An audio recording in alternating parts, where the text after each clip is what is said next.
स्वागत है दोस्तों आपका एक बार फिर से एक नए लेक्चर में। दोस्तों पिछले लेक्चर में हम लोग शुरू किए थे मेथड ऑफ बी कीपिंग यानी मधुमक्खी पालन करने की विधियां। दोस्तों मधुमक्खी पालन करने की कुल 2 विधियां हैं, जिसमें पहली विधि का नाम है इंडिजीनस मेथड यानी कि देसी विधि और दूसरी विधि का नाम है मॉडर्न मेथड मतलब कि आधुनिक विधि। तो जो इंडिजीनस मेथड या देसी विधि है उसको हमने पिछले लेक्चर में आपको अच्छे से समझा दिया था।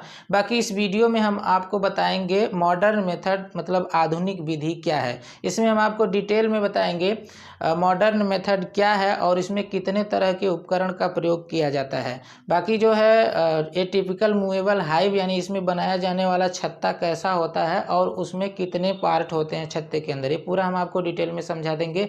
बाकी हनी एक्सट्रैक्टर एक प्रकार की मशीन होती है, इस मशीन से किस तरह से शहद को प्राप्त कर लिया जाता है और छत्ते को किसी भी प्रकार का कोई नुकसान भी नहीं पहुंचता है। बाकी आगे बताएंगे हम आपको अनकैपिंग नाइफ यानी एक प्रकार का चाकू होता है, तो मधुमक्खी पालन में चाकू का क्या उपयोग है। और इसके बाद हम आपको बता देंगे कुछ अन्य तरह के और उपकरण क्या हैं जो मधुमक्खी पालन के लिए प्रयोग में लाए जाते हैं।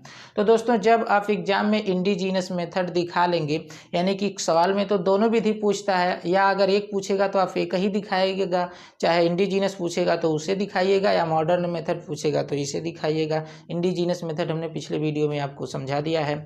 तो अगर दोनों विधियां पूछता है तो जब आप इंडिजीनस मेथड दिखा लेंगे तो आप हेडिंग डाल देंगे मॉडर्न मेथड ऑफ एपीकल्चर या modern method of beekeeping, मतलब कि जो बी कीपिंग यानी मधुमक्खी पालन की आधुनिक विधि है उसके बारे में आपको बताना रहेगा। तो ऐसी हेडिंग डालने के बाद और आप नीचे पहले 4 लाइन इंपॉर्टेंट बातें जो हैं उसको आप बता देंगे। आप ये लिख देंगे कि इंडिजीनस मेथड यानी जो देसी विधियों में कमियां थी उन कमियों को दूर करने के लिए आधुनिक विधि को यानी मॉडर्न मेथड को लाया गया और यह विधि पूरी तरह से साइंटिफिक फैक्ट यानी वैज्ञानिक तथ्यों पर आधारित है। इसमें किसी भी प्रकार का कोई नुकसान मधुमक्खियों को नहीं पहुंचाया जाता है।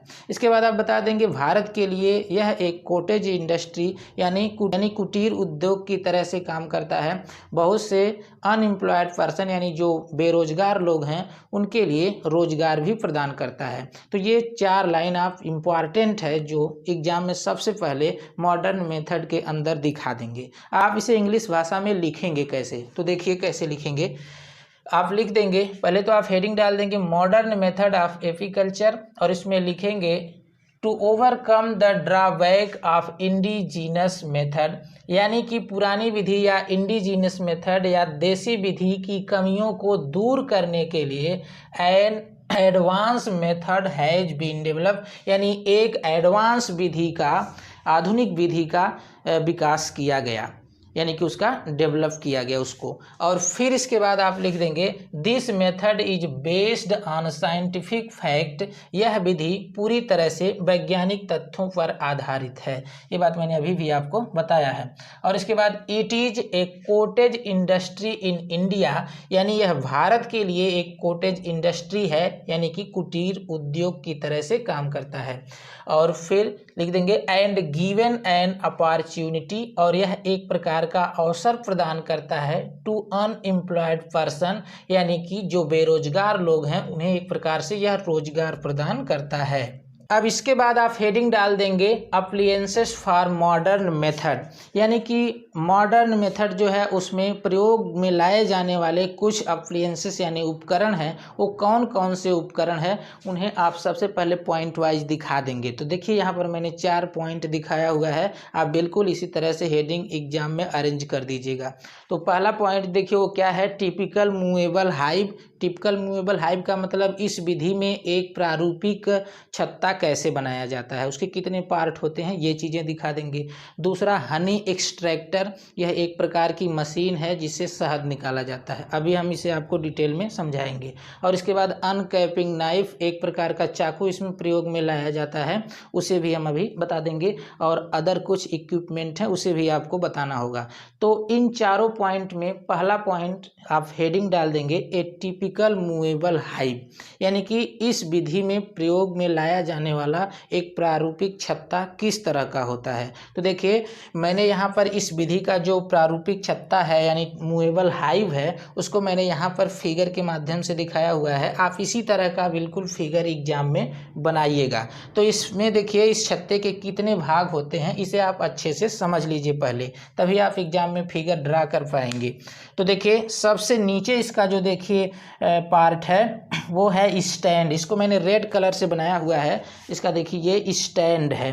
तो अलग अलग पार्ट को मैंने अलग अलग कलर से ड्रा किया है। ये रियल कोई कलर नहीं है, किसी कलर का छत्ता होता है, बाकी आप अच्छे से समझ जाएं क्लियर, इसलिए मैंने अलग कलर का प्रयोग किया हुआ है। तो देखिए सबसे नीचे तो स्टैंड है, इसी स्टैंड पर पूरा छत्ता व्यवस्थित होता है। इसके बाद ऊपर देखिए बॉटम बोर्ड है। इस स्टैंड के ऊपर एक बोर्ड होता है लकड़ी का बना हुआ, इसको बॉटम बोर्ड बोलते हैं। बॉटम का मतलब सबसे पेंदी में रखा जाने वाला एक बोर्ड है, लकड़ी का बना हुआ है। इसके अंदर देखिए 2 छेद होते हैं, 2 होल होते हैं। एक होल से मधुमक्खियाँ इस छत्ते के अंदर एंट्री करती हैं और दूसरे होल से बाहर निकलती हैं। छत्ता ये देखने में इतना बड़ा लग रहा है क्योंकि ये दूर दूर रखा गया है, इस बॉक्स को दूर दूर रख करके बताया गया है समझने के लिए। अब देखिए अभी अगर ये जो ब्रूड चैम्बर अगर इसी के ऊपर एकदम बैठा दिया जाए इसको, तो इसी के पास आ जाएगा तो ये वाला दिखेगा ही नहीं। अगर जाली जो है इसके ऊपर रख दिया जाए तो ये नहीं दिखेगा, इसलिए थोड़ा दूर दूर रख कर दिखाया गया आपको ताकि आप आसानी से समझ सकें। तो सबसे नीचे तो स्टैंड था जिसपे पूरा छत्ता होता है, टिका होता है, और इसके बाद बॉटम बोर्ड है। इसके अंदर 2 होल होते हैं, एक होल से मधुमक्खियां अंदर एंट्री करती हैं और दूसरे से बाहर निकलती हैं। और इस बॉटम बोर्ड के ऊपर एक बड़ा सा चैम्बर होता है जिसको ब्रूड चैम्बर बोलते हैं। और इस चैम्बर के ऊपर सभी का काम मैं अभी आपको आगे बता रहा हूँ। इस चैम्बर के ऊपर एक जाली लगी होती है जिसे क्वीन एक्सक्लूडर बोलते हैं। और इस जाली के ऊपर एक चैम्बर और होता है, एक बॉक्स, जिसको सुपर चैम्बर बोलते हैं। और इस चैम्बर के ऊपर एक कवर होता है जिसको इनर कवर बोलते हैं, और सबसे ऊपर एक कवर होता है जिसको टॉप कवर बोलते हैं। अब सभी चैम्बर का काम क्या है, यानी जितने इसके पार्ट हैं उनका क्या क्या काम है ये समझ लीजिए। तो स्टैंड का तो काम आप जानते हैं क्योंकि इसी के ऊपर पूरा छत्ता स्थित होता है। और बॉटम बोर्ड नीचे का सब बोर्ड होता है जिसके ऊपर आगे के बोर्ड, आगे के चैम्बर रखे जाते हैं। और इसके अंदर 2 छेद होता है, होल होता है। एक होल से मधुमक्खियाँ एंट्री करती हैं और दूसरे से बाहर निकलती हैं। अब ब्रूड चैम्बर का काम समझ लीजिए। तो ब्रूड चैम्बर का मतलब ऐसा चैम्बर जिसमें एग यानी अंडे हों, लार्वा हों, प्यूपा हों, इस चैम्बर को ब्रूड चैम्बर बोला जाता है। तो इस चैम्बर के अंदर सबसे पहले रानी मक्खी को रख दिया जाता है, यानी रानी मक्खी को इस छेद से एंट्री करने की ज़रूरत नहीं है और यह इस छेद से एंट्री भी नहीं कर पाएगी। और इस चैम्बर में जो है ये देखिए फ्रेम लगे हुए हैं, ये ब्लैक कलर से मैंने दिखाया हुआ है। यह इस चैम्बर के अंदर फ्रेम है, इसमें भी फ्रेम है। ये सभी फ्रेम एक ही तरह के होते हैं। 2 चैम्बर में फ्रेम होते हैं, सुपर चैम्बर में और ब्रूड चैम्बर में फ्रेम होते हैं। ये फ्रेम किस तरह के होते हैं यहाँ पर देखिए, मैंने फ्रेम को अलग से चित्र के द्वारा दिखा दिया है। ये जो ब्लैक कलर से मैंने बनाया हुआ है ये लकड़ी का बना हुआ पार्ट होता है, यानी एक लकड़ी यहाँ पर इस तरह से लगी होती है और इधर भी और नीचे भी। बीच में जो रेड कलर से मैंने दिखाया हुआ है यह तार की एक जाली होती है।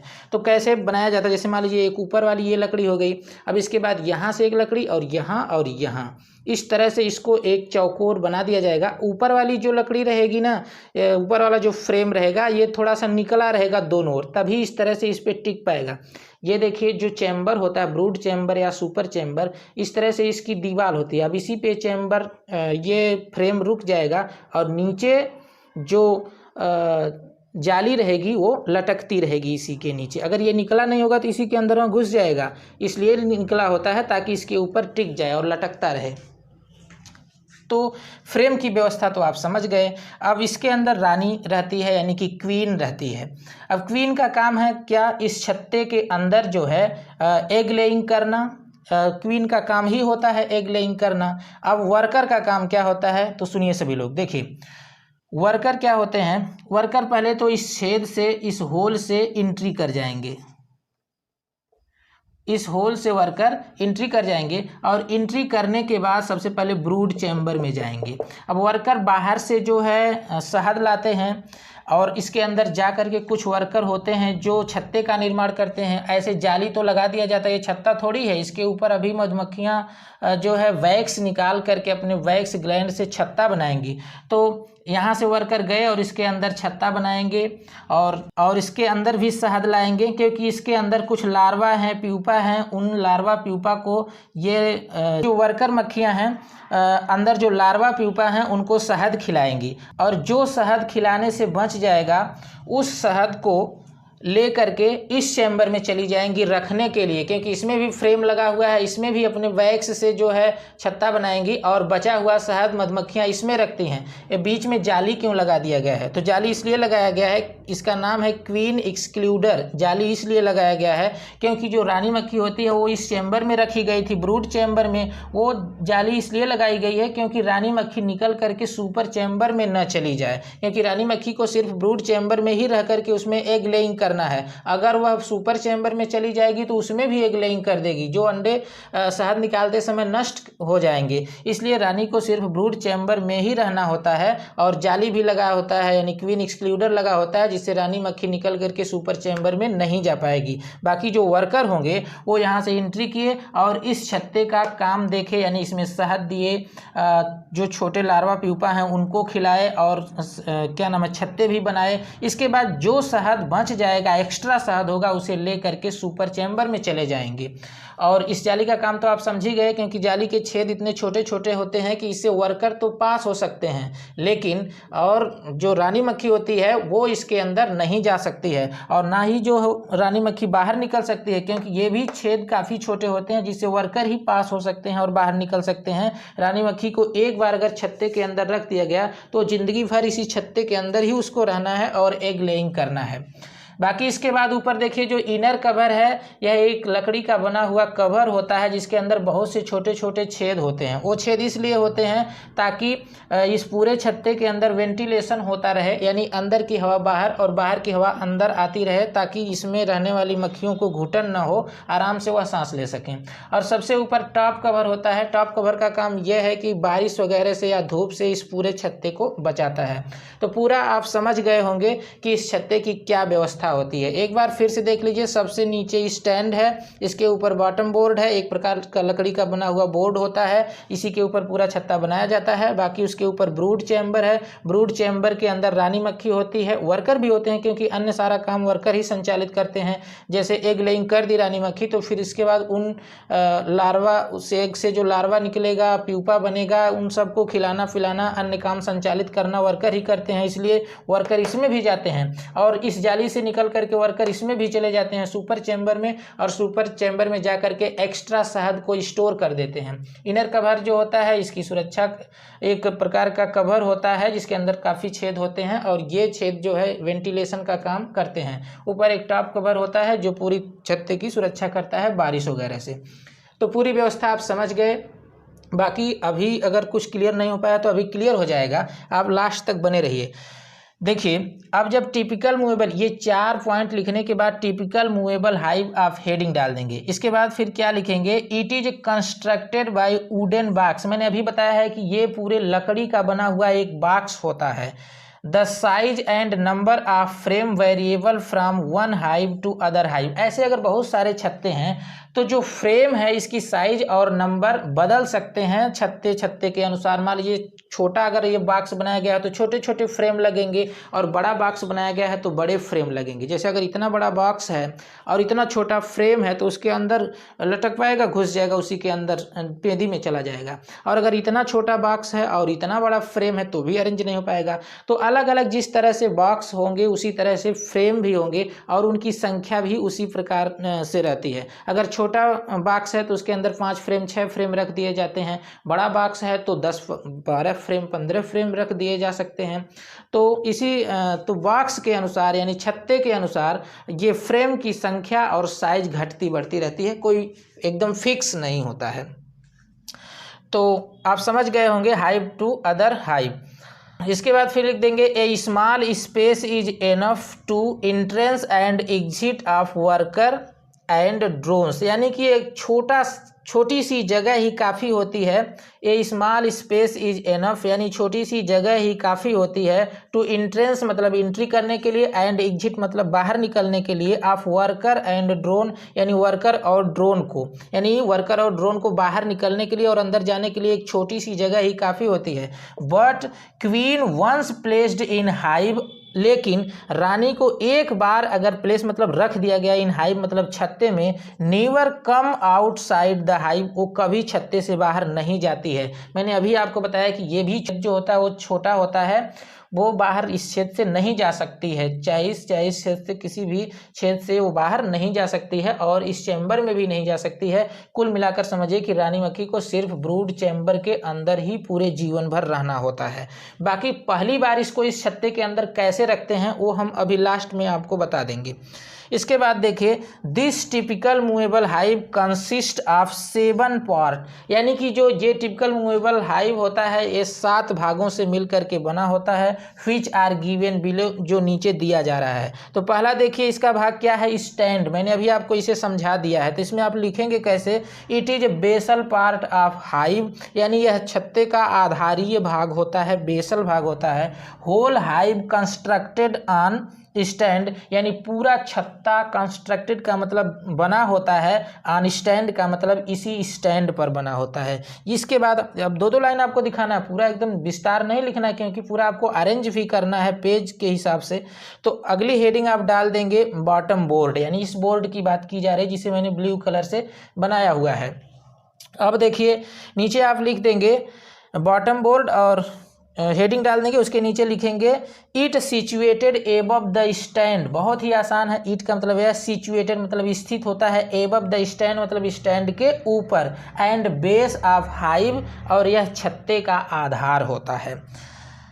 इट हैविंग 2 गेट्स, इसके अंदर 2 गेट होते हैं, देखिए मैंने 2 गेट यहाँ पर बनाया हुआ है, तो इसके अंदर 2 गेट होते हैं। इन द फ्रंट पोजीशन मतलब अगले भाग पर होते हैं।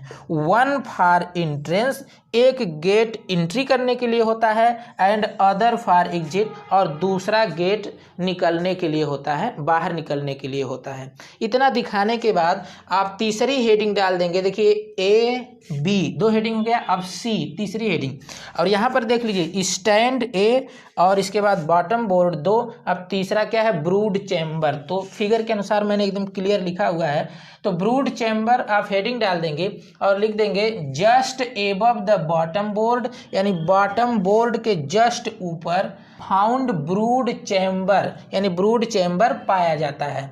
Which is most important part of hive, जो छत्ते का एक महत्वपूर्ण भाग होता है।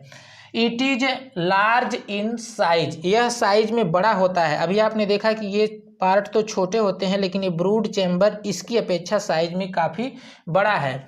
एंड हैज 5 to 10 फ्रेम्स, और इसके अंदर 5 से 10 फ्रेम्स होते हैं। फ्रेम क्या है मैंने यहाँ पर दिखाया हुआ है और अभी आपको समझा भी दिया है। और इसके बाद देखिए in each frame A wax seat bearing hexagonal frames, देखिए ईच फ्रेम्स यानी जो प्रत्येक फ्रेम होता है, ये ब्लैक कलर से मैंने बनाया हुआ है, यह एक फ्रेम है और इसके अंदर वैक्स सीट होती है, जो एक मतलब कि फ्रेम होता है जिसके ऊपर वैक्स सीट होती है। देखिए ये फ्रेम, ये एक फ्रेम तो ये है और इसके अंदर ये तार का जो बना हुआ जाली है वो भी एक तरह का फ्रेम होता है और इसके ऊपर क्या लगाया हुआ है, वैक्स, इसको क्या कहेंगे, wax seat bearing frame, hexagonal frame. Hexagonal का मतलब देखिए ये षटकोणीय, हेक्सागोनल नहीं दिख रहा है, इसका एक एक चैम्बर जो है वो हेक्सागोनल है।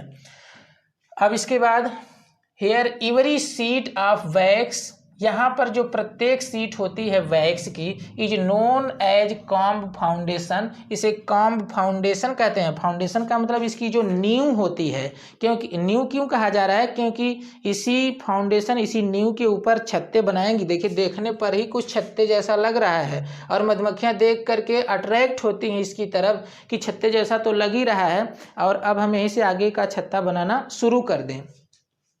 आगे फिर आप लिख देंगे the comb foundation attract the bees, देखिए लिखा भी गया है कि जो कॉम्ब फाउंडेशन होता है ये बीज यानी मक्खियों को अट्रैक्ट करता है, आकर्षित करता है। And provide the comb preparation on both side, और यह जो है कॉम्ब प्रिपरेशन के लिए यानी छत्ता बनाने के लिए स्पेस प्रोवाइड करता है, जगह प्रोवाइड करता है। और इस छत्ते के यानी जो ये कॉम्ब फाउंडेशन है, ये दोनों तरफ छत्ते बनाने के लिए जगह प्रदान करता है। यानी इधर भी छत्ता बनाएंगी मधुमक्खियाँ और उधर भी छत्ते बनाएंगी, थोड़ी थोड़ी सी जगह बची होती है। यानी एक फ्रेम से दो फ्रेम के बीच में जो जगह होती है, तो जैसे एक फ्रेम है, फिर ये फ्रेम है, फिर ऐसे फ्रेम रखा जाता है, तो दो फ्रेम के बीच में जो आप ये जगह देख रहे हैं, तो इधर भी थोड़ा बढ़ा करके मधुमक्खियाँ छत्ता बना लेंगी और इधर भी बढ़ा करके छत्ता बना लेंगी मधुमक्खियाँ। और इसके बाद आप हेडिंग डाल देंगे कीन एक्सक्लूडर। इसके अंदर आप लिख देंगे, देखिए जो जाली दिखाया गया है इसी का नाम है कीन एक्सक्लूडर, क्वीन एक्सक्लूडर। अब देखिए क्या है, it consist of wire gauge. Wire gauge का मतलब कि तार की जाली, यह तार की जाली का बना होता है। It is placed between brood chamber and super chamber. इसे ब्रूड चैम्बर, ये देखिए brood chamber and super chamber के बीच में रखा गया है। प्लेस्ड का मतलब रखा गया है, बिटवीन मतलब बीच में, अब brood chamber and super chamber दोनों चैम्बर के बीच में रखा गया है। इट प्रिवेंट क्वीन, यह रानी मक्खी को रोक देता है। प्रिवेंट का मतलब क्या कर देता है, रोक देता है। From entering the super chamber, यानी सुपर चैम्बर में एंट्री करने से यह क्वीन को रोक देती है, जो जाली लगी होती है। लेइंग द एग, यानी कि इसमें एंट्री करने से और अंडे देने से रोक देती है। नहीं तो मधुमक्खी, ये जो रानी मक्खी है ना, इसमें अंडे देने के बाद इसमें भी चली जाएगी, अंडे दे देगी तो नुकसान हो जाएगा, इसलिए ये जाली लगा दिया जाता है। अगली हेडिंग आप डाल देंगे सुपर चैम्बर, यानी इस चैम्बर की बात अब आ गई। इसमें आप लिखेंगे super chamber is provided with many frames, यानी सुपर चैम्बर के अंदर बहुत सारे फ्रेम होते हैं। अब फ्रेम बिल्कुल जैसे इसमें होता है वही फ्रेम इसमें भी लगता है। This chamber use in storage surplus Honey, यह चैम्बर यूज मतलब प्रयोग किया जाता है, इन स्टोरेज का मतलब इकट्ठा करने में, सरप्लस हनी का मतलब जो एक्स्ट्रा हनी है, बचा हुआ अतिरिक्त हनी है, अतिरिक्त शहद है, उसको स्टोर करने के लिए यूज किया जाता है। एंड पॉलन, और पॉलन भी इसमें यूज किया जाता है बाय वर्कर, यानी वर्कर के द्वारा इसमें स्टोर किया जाता है पॉलन और शहद को। And not for egg laying, या अंडे देने के लिए नहीं होता है बाय द क्वीन, यानी कि रानी मक्खी। रानी मक्खी के लिए अंडे देने के लिए नहीं होता है, यह वर्कर के लिए होता है, जो वर्कर इसमें शहद स्टोर करते हैं और पॉलन स्टोर करते हैं। इसके बाद आप हेडिंग डाल देंगे इनर कवर, और इनर कवर में थोड़ा सा दिखा देंगे, इट इज वुडन पीस, यह लकड़ी का एक पीस होती है। And cover the super chamber, और सुपर चैम्बर को कवर करती है। इट हैज मेनी होल्स, इसमें बहुत से छेद होते हैं। फॉर वेंटिलेशन, मतलब वेंटिलेशन के लिए, ताकि हवा अंदर आ सके और अंदर की हवा बाहर जा सके। मतलब कुल मिला करके इसके अंदर जो मधुमक्खियां हैं उनको घुटन ना हो।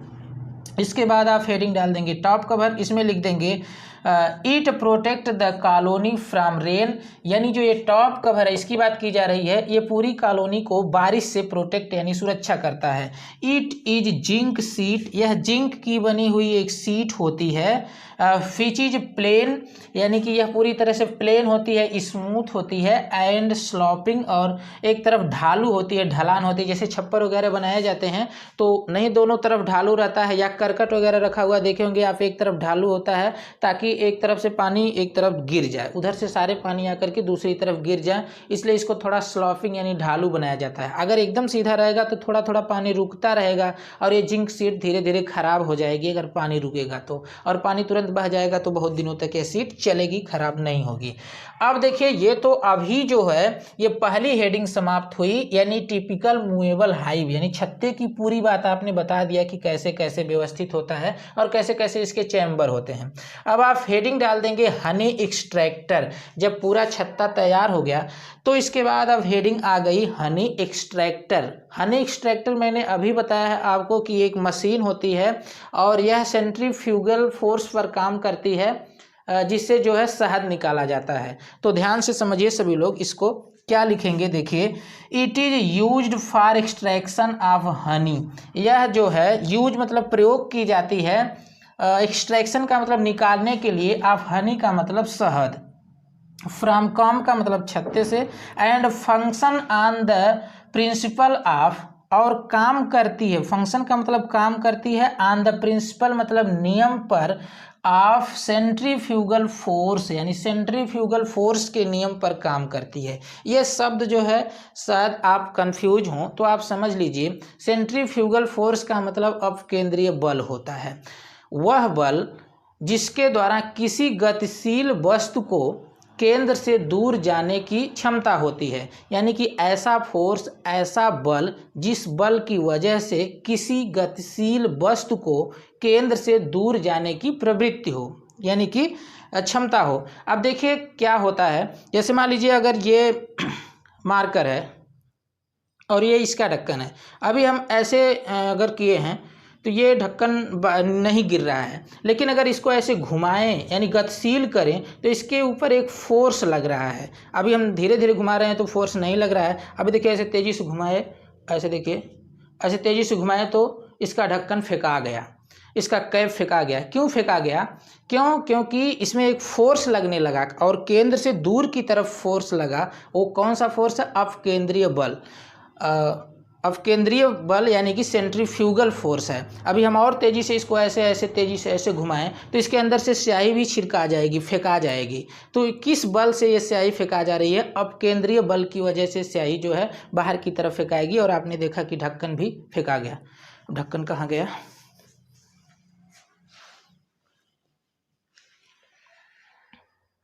तो आपने देखा कि एक फोर्स काम कर रहा था जिसकी वजह से ये ढक्कन बाहर चला गया। बाकी अगर हम ऐसे रखे रहें तो ढक्कन नहीं गिर रहा, लेकिन एक फोर्स की वजह से फेंका गया। इसी तरह से मनी एक्सट्रैक्टर मशीन भी होती है। अब वो कैसी होती है? देखिए, ये एक तरह से एक ड्रम होता है इस मशीन में, इतना मोटा लगभग होता है, इससे ज़्यादा मोटा, इतना मोटा होता है। और बीच में एक सेंटर होता है यानी कि धुर्रा होता है। अब इस धुर्रे के अंदर इस फ्रेम को सेट करने की व्यवस्था होती है चारों तरफ, और कई फ्रेम इसके अंदर सेट होते हैं। और जब इसे तेज़ी से घुमाया जाता है ना, तो अभी आपने देखा कि किसी वस्तु को अगर तेज़ी से घुमाया जाता है तो केंद्र से दूर जाने की प्रवृत्ति होती है। इसके अंदर जो कुछ भी लगा रहेगा उसको केंद्र से दूर जाने की प्रवृत्ति होती है। तो दूर जाने की प्रवृत्ति की वजह से क्या होता है कि इस फ्रेम के अंदर जो शहद होता है, तेज से घुमाए जाने के बाद शहद फेंका जाता है। इससे जैसे अभी ढक्कन फेंका गया या स्याही फेंका जाएगी, उसी तरह से इस छत्ते के अंदर जो फ्रेम के अंदर जो शहद था वो फेंकाएगा। तो फेंका करके ज़मीन पर थोड़े जाएगा, क्योंकि चारों तरफ से तो ड्रम लगा हुआ है, एक बॉक्स लगा हुआ है, उसी बॉक्स की दीवार पर जा करके शहद लग जाएगा चारों तरफ और निचोड़ करके नीचे गिरेगा। नीचे से भी बॉक्स बंद रहेगा, नीचे खाली थोड़े रहेगा, नहीं तो शहद ज़मीन पर गिर जाएगा। तो नीचे जो उसकी पेंदी रहेगी, उस पेंदी में निचोड़ करके और एक तरफ टोंटी लगी होती है, उससे शहद किसी दूसरे बर्तन में गिर जाता है। तो आप समझ गए होंगे कि हनी एक्सट्रैक्टर मशीन किस तरह से काम करती है और कैसे बनाई जाती है। इसमें लिख देंगे आगे, तो सेंट्रीफ्यूगल फोर्स आगे लिख देंगे, व्हेन कॉम्ब आर सेंट्रीफ्यूग्ड, जब यह कॉम्ब यानी छत्ता सेंट्रीफ्यूग किया जाता है, यानी इस मशीन में रख करके घुमाया जाता है, मोटर वगैरह से आप घुमा सकते हैं। बाय दिस डिवाइस, यानी इस डिवाइस के द्वारा the pure honey is thrown out, जो प्योर हनी होती है वो थ्रोन का मतलब फेंका जाती है, आउट का मतलब बाहर। अब बाहर किससे बाहर? इस फ्रेम से बाहर, यानी कि कॉम्ब से या छत्ते से बाहर। मशीन से बाहर थोड़ी फेंका जाती है, मशीन की तो दीवार पर लगी रहती है, दीवार से निचोड़ करके नीचे गिरती रहती है। Thrown out without any damage of comb, और फेंका भी जाती है और छत्ता भी डैमेज नहीं होता है। अब जो ये छत्ता जिससे शहद निकल गया और छत्ता सेफ बच गया, तो आगे क्या होगा कि यही छत्ता ले जा करके फिर इस सुपर चैम्बर में रख देंगे। अगली बार जो मधुमक्खियां आएंगी उनको छत्ता नहीं बनाना रहेगा, सिर्फ शहद ला करके रखना पड़ेगा। बाकी अगर छत्ता नष्ट हो जाता तो मधुमक्खियों को फिर से छत्ता बनाने के लिए काफ़ी श्रम करना पड़ता और काफ़ी समय भी इन्वेस्ट हो जाता मधुमक्खियों का इसमें, तो शहद कम बटोर पाती। लेकिन अब तो इस बार शहद छत्ता बनाना नहीं है, खाली शहद बटोरना है, तो जल्दी फास्ट काम करेंगी और अधिक से अधिक शहद को बटोर देंगी। तो ये फायदा होता है क्योंकि इसमें छत्ता डैमेज नहीं होता है। आगे आप देखिए, अनकैपिंग नाइफ, यह एक प्रकार का चाकू होता है। तो देखिए चाकू का काम क्या होता है, पहले समझ लीजिए। जो छत्ता होता है ना, उसमें जब मधुमक्खियाँ, यानी जो फ्रेम है इसमें मधुमक्खियाँ पहले तो शहद ला करके भरती हैं छत्ता बनाने के बाद। तो जब शहद भर लेती हैं तो फिर इसके बाद मधुमक्खियाँ उसे वैक्स से यानी मोम से कैप कर देती हैं, उसको बंद कर देती हैं। अगर यह ऐसे मोम से ढका हुआ छत्ता अगर सेंट्रीफ्यूगेशन मशीन में लगा करके और कितनों तेज़ी से घुमाएंगी, उसमें कितनों तेज़ी से घुमाएंगे, शहद फेंकाएगा नहीं, क्योंकि एक एक खाना वो बंद है, एक एक जो सेल है, जो चैम्बर है, छोटा हेक्सागोनल चैम्बर है, वो मोम से यानी वैक्स से बंद है। तो इसी मोम को हटाने के लिए चाकू का प्रयोग किया जाता है। आप समझ रहे होंगे कि चाकू से इस ढक्कन को ऐसे छील दिया जाता है, काट दिया जाता है, तो बिल्कुल नहीं, ऐसा नहीं है। चाकू को गर्म किया जाता है। गैस पे आप गर्म कर सकते हैं या भाप पे गर्म कर सकते हैं। गैस जलाकर गर्म कर दीजिए या भाप पर गर्म कर दीजिए। तो जब गर्म करके ना, जैसे मान लीजिए मेरा हाथ क्या है, छत्ता है और कवर कर दिया गया है, तो ये चाकू मान लीजिए, जब ये गर्म करके ना इसके ऊपर जब आप ऐसे ऐसे टच करेंगे ना, तो अपने आप मोम पिघल करके गिर जाएगी और शहद दिखने लगेगा। तब इस छत्ते को आप हनी एक्सट्रैक्टर मशीन में सेट कर देंगे। अभी तो आजकल के समय में इसे गर्म भी नहीं करना पड़ रहा है। अब एक ऐसा मॉडर्न टाइप का मतलब अनकैपिंग नाइफ आ रहा है कि उसे आप प्लग में ले जा करके खोस देंगे ना, तो अपने आप ही गर्म आ जाएगा, जैसे हीटर वगैरह गर्म हो जाता है। अब कहीं गर्म करने की भी ज़रूरत नहीं है। आप छत्ते पर ऐसे ऐसे ऐसे दोनों तरफ से सटा दीजिए, पूरे छत्ते का मुँह खुल गया है, पूरे जो चैम्बर है उनका मुँह खुल गया, यानी कि छोटे छोटे जो खाने जिसके अंदर शहद रखे गए थे उसका मुँह खुल गया। अब इसे आप जो है एक्सट्रैक्टर मशीन में रख करके घुमाएंगे तो आराम से शहद फेंका जाएगा। बाकी अगर उस पर बंद रहेगा, कैप रहेगा, तो फिर कैसे शहद निकलेगा, नहीं निकल पाएगा, कितनों तेजी से घुमाएंगे, दिक्कत होगी। तो अनकैपिंग नाइफ का मतलब आप समझ गए, एक प्रकार का चाकू होता है, लेकिन चाकू काटने के काम आता है, काटा नहीं जाता इससे, बल्कि गर्म करके इस पर सटा देंगे तो अपने आप पिघल करके मोम या वैक्स गिर जाएगा। इसमें लिखेंगे क्या, देखिए, When all the comb are filled, जब पूरा कॉम्ब यानी छत्ता भर जाता है, with honey का मतलब शहद से, they are sealed with wax, उसे जो है उन कॉम्ब को, सील्ड का मतलब बंद कर दिया जाता है, वैक्स का मतलब मोम से बंद कर दिया जाता है। So before extraction of honey, शहद निकालने से पहले this capping इज रिमूव्ड, इस कैपिंग को रिमूव्ड कर दिया जाता है, निकाल दिया जाता है, with the help of uncapping knife, यानी अनकैपिंग नाइफ की, चाकू की सहायता से। आगे लिख देंगे, the knife heated bye steam before use, यानी प्रयोग से पहले चाकू को हीट यानी कि गर्म किया जाता है। गर्म क्यों किया जाता है, ताकि उस पर सटा देने से अपने आप जो है मोम पिघल जाए और उसका मुंह खुल जाए, तब जो है घुमाने पर उसमें से शहद निकल जाएगा। आखिरी सबसे हेडिंग आप डाल देंगे अदर इक्विपमेंट, यहाँ पर जैसा कि दिखाया गया है, यही हेडिंग हम वहाँ पर क्रमशः लिख रहे हैं। तो अदर इक्विपमेंट में देखिए, पहला क्या है, प्रोटेक्टेड गारमेंट, एक प्रोटेक्टेड यानी सुरक्षात्मक वस्त्र आता है जिसे पहन करके बी कीपिंग किया जाता है। यानी किसी वजह से कोई मधुमक्खी डिस्टर्ब है या कोई कॉलोनी डिस्टर्ब हो गई तो मधुमक्खियाँ आपको काट न लें, आपके ऊपर हमला न कर दें, इसलिए एक सुरक्षात्मक कपड़ा या गारमेंट, एक प्रोटेक्टेड गारमेंट आप पहने रहते हैं जिसके अंदर मधुमक्खियाँ अपना डंक नहीं धंसा सकती हैं। वो कपड़े अगर आप पहने तो मधुमक्खी आपको नहीं मार सकती है। दूसरा है ग्लव्स, हाथ में लगाने के लिए ग्लव्स, दस्ताना होता है जो पूरी तरह से लचीला होता है। आप उस ग्लव्स को लगा करके आराम से काम भी कर सकते हैं और मधुमक्खी चाहे काट ले तो काट भी नहीं पाएगी, तो ये होता है। इसके बाद नेट व्हील्स, जाली का बना हुआ एक घूंघट होता है, व्हील्स का मतलब घूंघट, ऐसे टोपी जैसा होता है, और जैसे आप क्रिकेट खिलाड़ी को आप देखे होंगे एक हेलमेट टाइप का लगा लेते हैं ताकि मुंह पर गेंद ना लगे, उसी तरह से ये घूंघट की तरह जाली का बना हुआ घूंघट होता है। आगे की तरफ से थोड़ा आँख से दूर होता है ताकि आँखों को डिस्टर्ब ना हो, और टोपी जैसा लगा देंगे, गले वले पर पूरा ऐसे ढक लेगा। अंदर से आप मधुमक्खी को देख लेंगे, सारे काम संचालित कर लेंगे, लेकिन मधुमक्खियाँ आपको मारना चाहें तो नहीं मार पाएंगे क्योंकि आपकी स्किन से काफ़ी दूर रहता है। तो मधुमक्खी कितना दूर तक आप अपना सूंड ले जाए, अपना जो है डंक ले जाएगी। इसके बाद एक और ब्रश है, आखिरी इक्विपमेंट।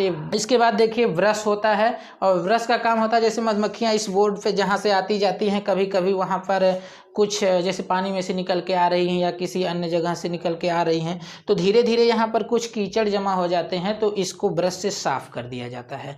तो दोस्तों मेरी समझ से आप पूरी तरह से ये समझ गए होंगे कि मॉडर्न मेथड क्या है और कैसे कैसे इसके अंदर इक्विपमेंट होते हैं और कैसे इन्हें संचालित किया जाता है। बाकी अब बात आती है लास्ट में कि सबसे पहली बार मधुमक्खी को इस छत्ते के अंदर कैसे रखा जाता है, रानी मक्खी को। तो देखिए, वर्कर को तो इजीली ऐसे ला करके रख दिया जाता है, लेकिन जो क्वीन होती है उसको रखने के लिए एक अलग तरीका होता है। वो तरीका इस प्रकार होता है कि एक पाइप होती है, एक कितनी बड़ी पाइप होती है, जाली होती है, ध्यान से आप लोग इस बात को समझिएगा। एक जाली होती है और इधर से भी खुली होती है, इधर से भी खुली होती है, और ये पाइप इधर से भी यहाँ ऐसे ऐसे छेद रहता है, जैसे कोई पाइप होती है और पाइप के चारों ओर छेद हो, ऐसा होता है। अब इसके अंदर रानी मक्खी को रख दिया जाता है और फिर इसके बाद इधर से और इधर से दोनों तरफ से बंद कर दिया जाता है। किससे बंद कर दिया जाता है तो समझिए, शुगर यानी चीनी और इसके बाद जो है उसमें शहद मिला करके दोनों तरफ से बंद कर दिया जाता है। और बंद करके ना इस पूरे जाली, इसके अंदर एक मक्खी है, रानी मक्खी है। अब इस पूरे मतलब जो एक जाली है, पाइप, जालीदार पाइप है, उसको आप इस ब्रूड चैम्बर के अंदर रख देंगे। कुछ दिनों तक इसी जाली के अंदर वो मक्खी रहेगी, कुछ दिनों तक नहीं, कुछ घंटों तक। और दोनों तरफ जो शहद और चीनी का जो बंद किया गया था, ढक्कन की तरह से बनाया गया था, उसको धीरे धीरे रानी मक्खी जो है ख़त्म करेगी, खाएगी। और वर्कर भी बाहर से उसको खाने का हेल्प करते हैं, खा करके रास्ता साफ करते हैं। तब एक तरफ से खुल जाएगा या कभी कभी दोनों तरफ से खुल जाता है। तो जब खुल जाएगा तो उसमें से रानी मक्खी निकल करके, अब इसमें था ये, रानी मक्खी निकल करके और इस तरह के फ्रेम में जा करके एग लेइंग करना शुरू कर देती है। तो इस तरह से रखने से क्या फ़ायदा होता है, क्योंकि रानी मक्खी इसमें रहेगी कुछ घंटों तक, तो वर्कर और रानी मक्खी के बीच कम्युनिकेशन हो जाएगा, उनकी जान पहचान हो जाएगी। और अगर एकाएक किसी रानी मक्खी को ले जाकर के छत्ते के अंदर डाल देंगे ना, तो दिक्कत हो जाएगी, क्योंकि उन्हें पहचान नहीं रहती है, दोनों आपस में लड़ जाएंगे और मार के ख़त्म कर देंगे। तो इसलिए इस जाली के अंदर रख करके कुछ दिनों तक वर्कर उसको, रानी मक्खी को देखते हैं, रानी मक्खी वर्कर को देखती है, क्योंकि ये जालीदार होता है ना। तो दोनों को कुछ घंटों तक देखने के बाद क्या होता है, कम्युनिकेशन बन जाता है, जान पहचान बन जाती है। और दोनों फीमेल होती ही हैं, फीमेल के अंदर जान पहचान बहुत जल्दी हो जाता है। तो जब जान पहचान हो जाएगा तो फिर अगर इसके अंदर से रानी मक्खी निकलेगी तो कोई नुकसान नहीं करेगी और वर्कर भी इन्हें कोई नुकसान नहीं करेंगे, और ये जाकर के छत्ते में एग लेइंग करना स्टार्ट कर देगी। तो दोस्तों ये पूरी कहानी रही मॉडर्न मेथड की। तो अच्छे से आप समझ गए होंगे, कमेंट में बताइए आपको कितना समझ में आया। बाकी हम मिलते हैं नेक्स्ट वीडियो में किसी नेक्स्ट लेक्चर के साथ, तब तक के लिए जय हिंद।